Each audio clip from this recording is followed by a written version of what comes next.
Por que eles não fazem isso, né? Há quanto tempo vivemos aqui? Não me lembro disso ter sido feito. O reservatório Izobilinskoye está 20% cheio. A Rússia perdeu sua fonte mais básica de vida na guerra que começou para ganhar território, a água do seu próprio povo, dos seus soldados e das terras que ocupou. Neste momento, milhões de pessoas estão sem água em uma vasta geografia, estendendo-se ao longo da frente sul da Rússia, de Belgorod a Rostov, de Donetsk a Crimeia. A 20 graus negativos, cidadãos do país com o maior arsenal nuclear do mundo estão esperando em longas filas por horas para conseguir um balde de água limpa. E a única coisa que o Kremlin pode dizer a essas pessoas é: não haverá água quente até abril. Isto não é um relatório de guerra. É um colapso massivo em um país onde a seca não existe. Crise da água, uma migração de sobrevivência como a de Teherã em 2025. E não são os mísseis da Ucrânia que desencadearam esta crise. São as próprias decisões de Putin. As represas secaram na Crimeia. Os canos estouraram em Belgorod. E as filas por água se espalharam pelas ruas em Rostov. Assim como em 2024, quando a barragem de Orsk desabou em Orenburg, milhares de pessoas foram submersas devido ao concreto podre. O mesmo reflexo estatal, o mesmo mecanismo de encobrimento, a mesma impotência. O DNA não mudou, apenas o palco cresceu. Cada um faz parte de uma autodestruição estratégica separada. E agora vamos desvendar cada camada, cada linha, cada dimensão deste colapso, uma por uma. A cena mais horrível deste colapso está se desenrolando em Belgorod, a apenas 40 quilômetros da fronteira ucraniana, em fevereiro de 2026. No entanto, o desastre não foi desencadeado por um míssil HIMARS ou um ataque de drone. O desastre ocorreu quando o aparato estatal russo desmoronou sob seu próprio peso. As imagens mostram o asfalto rachado, especialmente ao longo da rua 60 de outubro, com água fervente jorrando do subsolo e formando uma espessa camada de neblina ao entrar em contato com o ar gelado, reduzindo a visibilidade a zero. Esta é a barragem Izobilnoye. Antes a força vital da Crimeia, esta barragem de 70 metros de profundidade está agora morrendo. As torneiras secaram, os reservatórios evaporaram. De Alushta a Simferopol, milhões de pessoas esperam por caminhões-pipa com recipientes vazios nas mãos. As pessoas estão irritadas e desamparadas, tentando sobreviver com água transportada. Famílias vigiam a água barrenta que flui por apenas 4 horas por dia. Crianças que não podem se lavar. Medo de epidemias. Agora 2.500.000 pessoas tornaram-se refugiadas em suas próprias casas, reféns em sua própria terra por causa das ambições do Kremlin. Quando Putin tomou o controle da Crimeia, ele enviou ao mundo uma única mensagem. Ouça.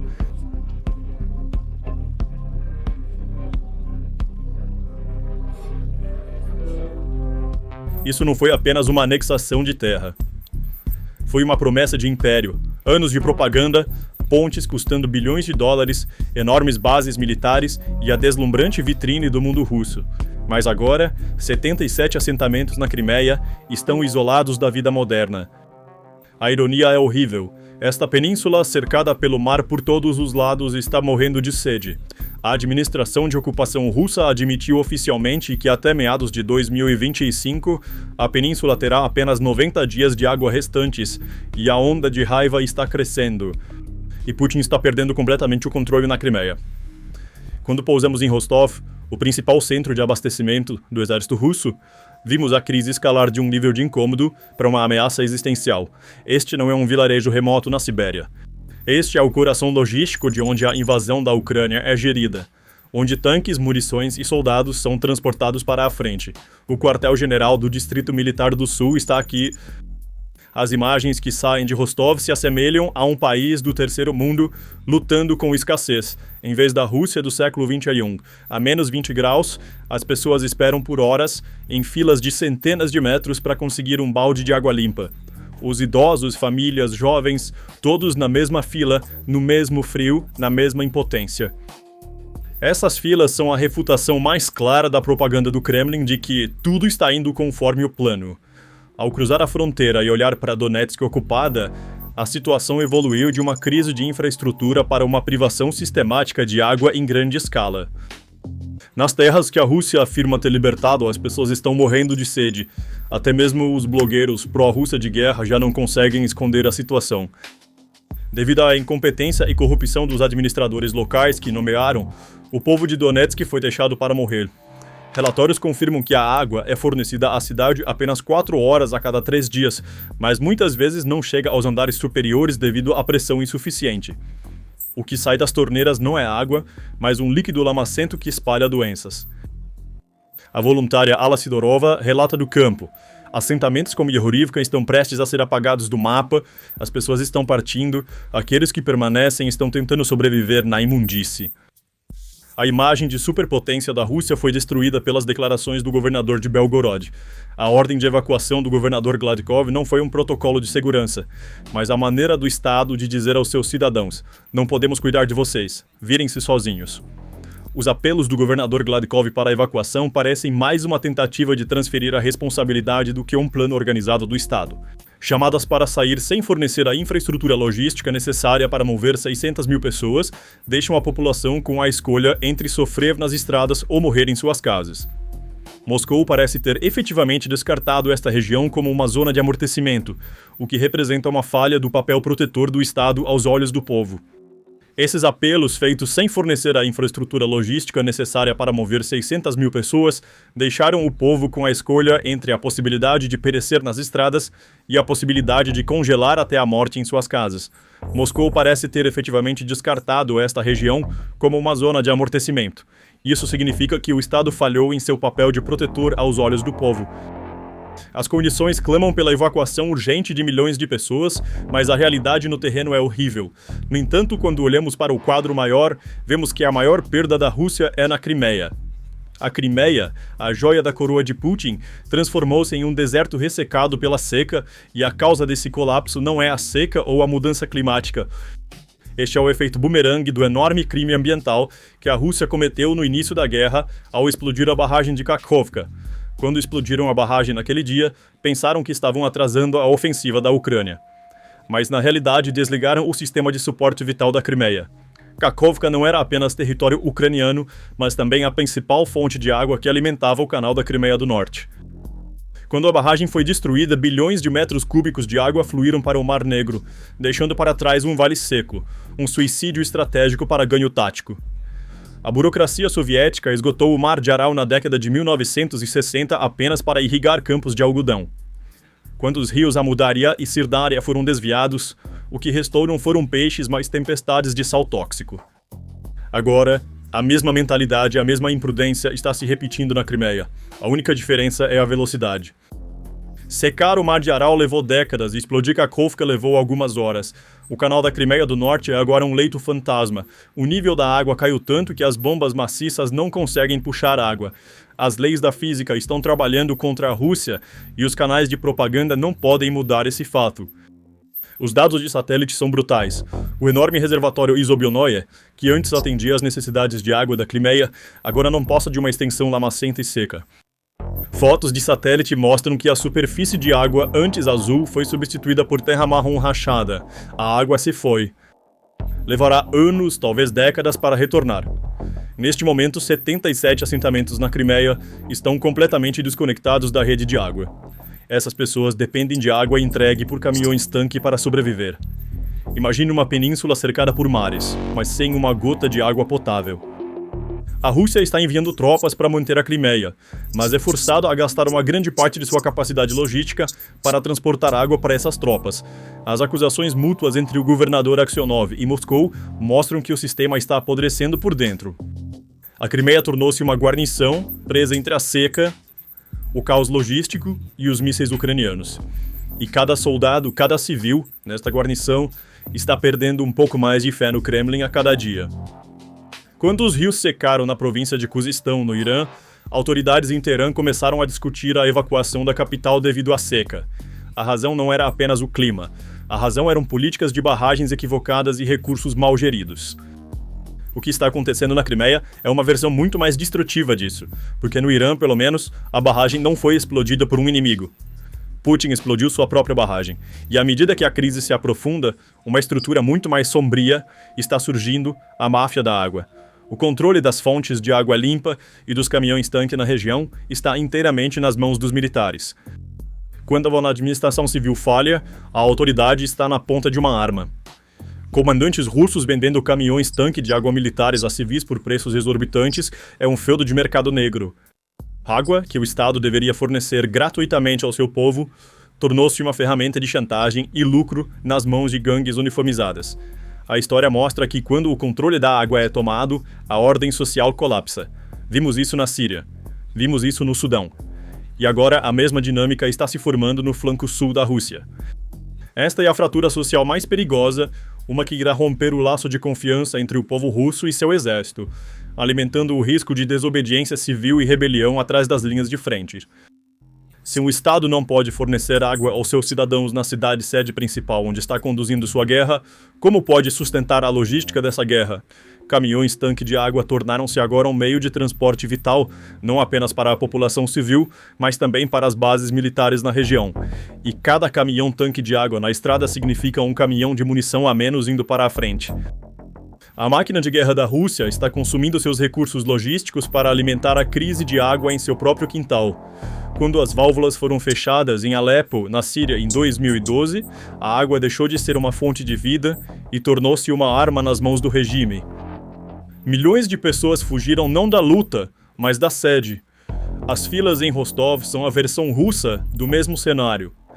A diferença é que em Alepo foi o regime que cortou a água. Em Rostov é o regime que não consegue cortar a água. As pessoas que a Rússia afirma ter resgatado estão vivendo em condições piores do que antes de serem resgatadas. Mesmo aqueles que vivem nos andares inferiores não podem beber esta água sem fervê-la. Aqueles que vivem nos andares superiores não veem uma única gota sair da torneira. Assim como não foi a chuva, mas o descaso trazido pela guerra que apagou 20 aldeias do mapa quando a barragem de Arbat colapsou no Sudão em 2024, não é o conflito, mas a incompetência dos ocupantes que está destruindo Donetsk. O que está acontecendo em torno de Belgorod e Crimeia não é apenas um frio físico, mas um terremoto demográfico. Os números são claros. 340 mil pessoas vivem no centro da cidade de Belgorod e 420 mil nos subúrbios. Em todo o Oblast, esse número se aproxima de 1.500.000. O que essa multidão enorme fará em menos 15 graus, com a água quente cortada até abril? A migração pela sobrevivência começou. No entanto, essa migração não é uma salvação, mas um pesadelo logístico. Neste momento, as pessoas em Belgorod estão olhando para o mapa e tudo o que vem é uma falta de opções. As pessoas estão divididas em 4 rotas diferentes, cada uma tragédia separada. Não há um plano organizado para transportar essas pessoas, nem há infraestrutura esperando por elas no destino. As pessoas desesperadas, vendo que o Estado não pode protegê-las, estão iniciando uma migração em massa para a sobrevivência. A rota de fuga mais realista e intensa é de trem para regiões vizinhas, de 4 a 8 horas de distância, Voronezh e Oriol.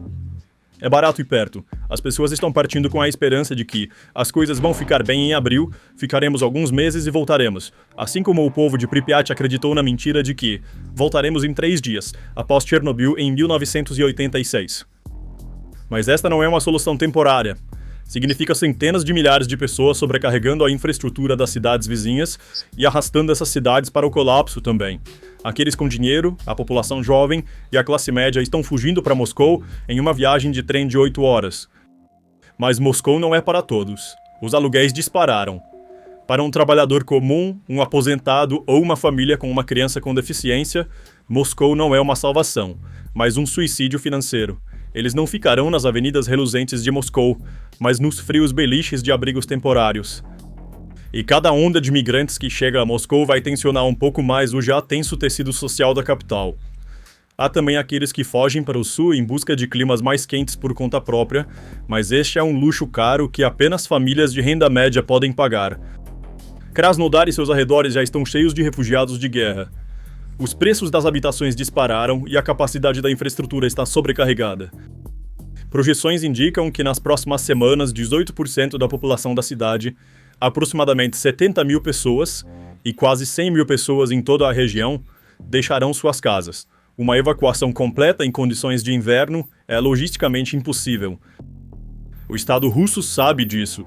É por isso que não está realizando uma evacuação organizada, mas apenas tentando gerenciar a situação sob o nome de evacuação direcionada. Os 300 mil restantes, os idosos, os pobres, aqueles que não têm para onde ir, eles vão esperar para congelar até a morte, agarrando-se à mentira de abril do Estado em frente a radiadores explodindo. Assim como após Chernobyl, quando as autoridades disseram, sem pânico, tudo está sob controle, mesma mentira, mesmo resultado. E cada engenheiro, cada técnico, cada trabalhador qualificado que foge de Belgorod está arrancando mais um pedaço da já colapsante capacidade industrial da Rússia. Essas pessoas não voltarão, assim como as centenas de milhares de russos que deixaram o país desde o início da guerra. Eles serão adicionados às estatísticas de fuga de cérebros ou sangria genética.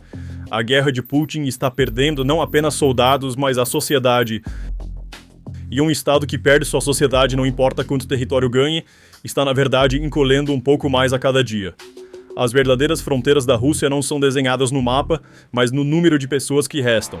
Rostov, Belgorod, Donbas e Crimeia. Estas não são regiões comuns, mas órgãos vitais da máquina de invasão russa. Rostov é o cérebro e principal centro de comando desta guerra. O quartel-general do Distrito Militar do Sul está aqui. Belgorod é o punho e principal ponto de abastecimento que alimenta a frente de Kharkiv. A Crimeia é o quintal e a base aérea da Frente Sul. Donbas é o ponto zero da guerra.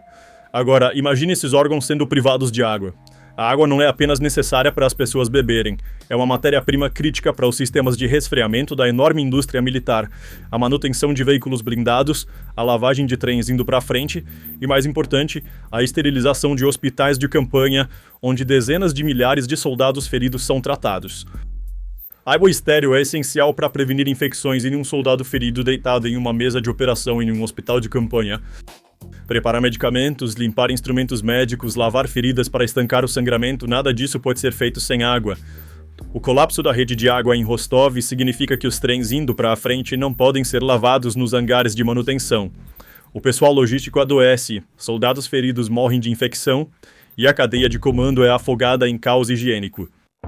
A retaguarda da Rússia está paralisada, não por encontrar o exército ucraniano, mas simplesmente por infraestrutura inadequada, um suicídio logístico raramente visto na história. Quando um tanque de resíduos explodiu na instalação nuclear de Mayak, em Chelyabinsk, em 1957, Moscou mergulhou em um silêncio mortal que duraria anos. Enquanto o rio Tesha expelia radiação, o Estado observava seus próprios aldeões beberem aquela água venenosa. Aldeias apagadas do mapa foram vítimas do reflexo do Estado de encobrir as coisas. Hoje, as filas em Rostov, as torneiras lamacentas em Donetsk e os reservatórios secando na Crimeia são a versão de 2026 desse mesmo reflexo. Há uma crise e o Kremlin está em silêncio. Mas o verdadeiro perigo é mais silencioso e mais mortal do que balas: o colapso biológico. A seca é um cenário de apocalipse higiênico para o exército russo. Um soldado precisa de pelo menos 3 litros de água limpa por dia, não apenas para beber, mas para limpar seus cantis, lavar seus uniformes e desinfetar suas feridas. Neste momento não há água nas trincheiras de Donbas ou nos quartéis de Rostov. Os soldados são forçados a beber neve derretida ou poças lamacentas. Doenças medievais estão surgindo na linha de frente. Disenteria, sintomas semelhantes ao cólera e infecções de pele estão incapacitando mais soldados do que ferimentos de bala. Um exército moderno, no século XXI, colapsando devido a má higiene. Um estudo de caso que historiadores militares examinaram por décadas. O exército de Putin está lutando contra a Ucrânia na linha de frente, mas não são as balas que estão colocando a Rússia de joelhos. É a torneira. Cada decisão é um dominó e agora todos os dominós caíram. O resultado: nesta guerra que a Rússia entrou para ganhar território, perdeu sua fonte de vida mais básica, a água. Sem água, a indústria para, a higiene acaba. O exército não pode marchar. E essa perda não pode ser compensada por qualquer vitória militar, porque quando um Estado perde a capacidade de fornecer água nas torneiras de seus cidadãos, não importa quanto território ganhe, deixa de ser uma pátria habitável. Mesmo que o inverno termine, os efeitos desse colapso não cessarão, porque uma vez que a confiança é destruída, não há encanador que a repare. O tiro de advertência não vem mais das linhas de frente, mas do próprio banheiro dos cidadãos russos. A guerra chegou às casas russas. Então, quais são seus pensamentos sobre este assunto? Por favor, compartilhe suas opiniões nos comentários. Para se manter informado sobre as análises exclusivas da PPR Global, inscreva-se em nosso canal e lembre-se de ativar as notificações. Obrigado por nos escolher. Obrigado por nos escolher. Obrigado por nos escolher.